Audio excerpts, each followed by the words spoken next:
ఆదికాండము 17వ అధ్యాయము.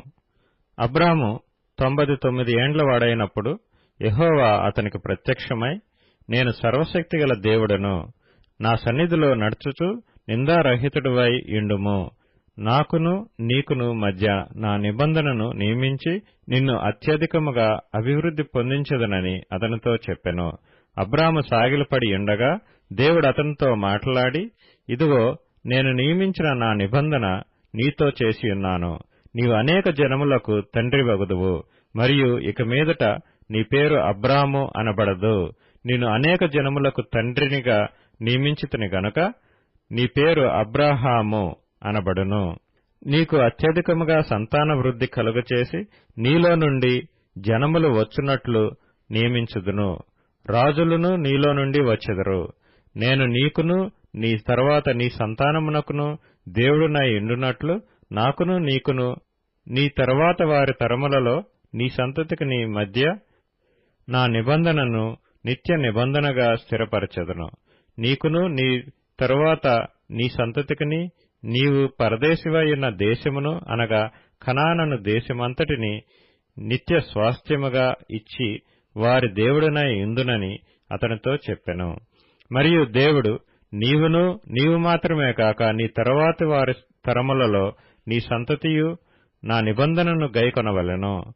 నాకును నీకును నీ తరువాత నీ సంతతికి మధ్య మీరు గైకొనవలసిన నా నిబంధన ఏదనగా, మీలో ప్రతి మగవాడును సున్నతి పొందవలెను.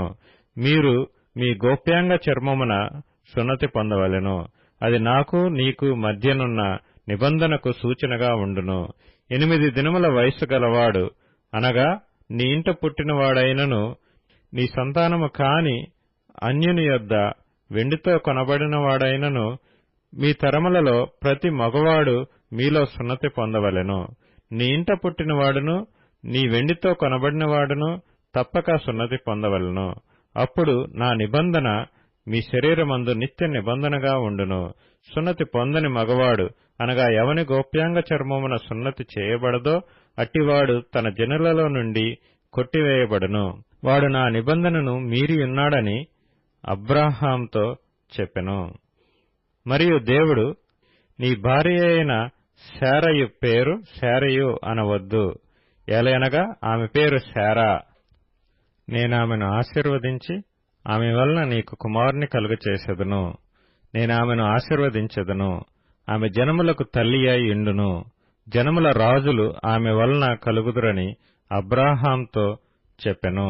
అప్పుడు అబ్రాహాము సాగిలపడి నవ్వి, 100 ఏండ్ల వానికి సంతానము కలుగునా, 90 ఏండ్ల శారా కనునా అని మనసులో అనుకొనెను.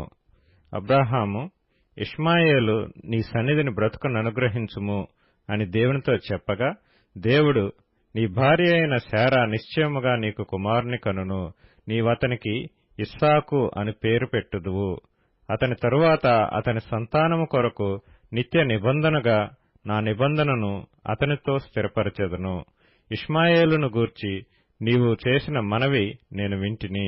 ఇదిగో, నేనతనిని ఆశీర్వదించి అతనికి సంతానాభివృద్ధి కలుగచేసి అత్యధికముగా అతని విస్తరింపచేసెదను. అతడు 12 మంది రాజులను కనును. అతనిని గొప్ప జనముగా చేసెదను. అయితే వచ్చు సంవత్సరము ఈ కాలమందు శారా నీకు కనబోవు ఇస్సాకుతో నా నిబంధనను స్థిరపరచెదనని చెప్పెను. దేవుడు అబ్రాహాంతో మాట్లాడుట చాలించిన తరువాత అతని యొద్ద నుండి పరమునకు వెళ్ళెను. అప్పుడు అబ్రాహాము తన కుమారుడైన ఇష్మాయేలును, తన ఇంట పుట్టిన వారినందరినీ, తన వెండితో కొనబడిన వారినందరినీ, అబ్రాహాము ఇంటి మనుష్యులలో ప్రతి వానిని పట్టుకొని దేవుడు తనతో చెప్పిన ప్రకారము ఆ దినమందే వారి వారి గోప్యాంగ చర్మమున సున్నతి చేసెను. అబ్రాహాము గోప్యాంగ చర్మము సున్నతి చేయబడినప్పుడు అతడు 99 ఏండ్లవాడు. అతని కుమారుడైన ఇష్మాయేలు గోప్యాంగ చర్మము సున్నతి చేయబడినప్పుడు అతడు 13 ఏండ్లవాడు. ఒక దినమందే అబ్రాహామును అతని కుమారుడైన ఇష్మాయేలును సున్నతి పొందిరి. అతని ఇంట పుట్టిన వారును, అన్యుని యొద్ద వెండితో కొనబడిన వారును, అతని ఇంటిలోని పురుషులందరూ అతనితో కూడా సున్నతి పొందిరి.